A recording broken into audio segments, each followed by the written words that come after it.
Hi all. கனடாவில் Toronto public library card இருந்தது அப்படின்னா டூரிஸ்ட் அட்ராக்டிவ் பிளேசஸ்க்கு வந்து ஃப்ரீ பாசஸ் கொடுப்பாங்க எவ்ரி மந்த். நாங்கள் இந்த மந்த் வந்து புக் பண்ணது மியூசியம் ஆஃப் கான்டெம்பரரி ஆர்ட்ஸ். இங்கே வந்து பெருசாக பார்க்குறதுக்கு ஒன்றும் இல்லைங்க, 4-5 சீனரிஸ் வச்சுருந்தாங்க. ஹாஃப் அன் ஹவருக்கு மேலே பெருசாக ஒன்றும் இல்லை. ஸோ அதை பார்த்துட்டு நாங்கள் அப்படியே கிளம்பிட்டோங்க.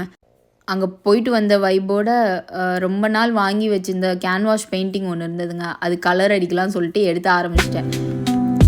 தில்லாலங்கடி படத்தில் வந்து சந்தானம் வந்து ஜெயம் ரவி அடித்து நீ டாக்டர் டாக்டர்னு சொன்ன மாதிரி எனக்கு அங்கே போயிட்டு வந்ததுலேருந்து நம்ம ஆர்டிஸ்ட் அப்படின்னு மைண்டில் ஃபிக்ஸ் பண்ணிட்டு நான் வாட்டுக்கு பெயிண்ட் பண்ண ஆரம்பிச்சிட்டேங்க. வந்ததுலேருந்து வீட்டில் ஹஸ்பண்ட் தான் ரொம்ப ஓட்டிகிட்டு இருந்தார். குதிரைக்கு பெயிண்ட் அடிக்க சொன்னேன்னா கண்ணுக்குட்டியை எப்படி இன்னோவேட்டிவாக கொண்டு வந்திருக்குற அப்படி சொல்லிட்டு கிண்டல் பண்ணிகிட்டு இருந்தாருங்க. ஆனால் என்னோடய பசங்க வந்து அம்மா சூப்பராக இருக்குமா நீங்கள் பண்ணது அப்படின்னாங்க.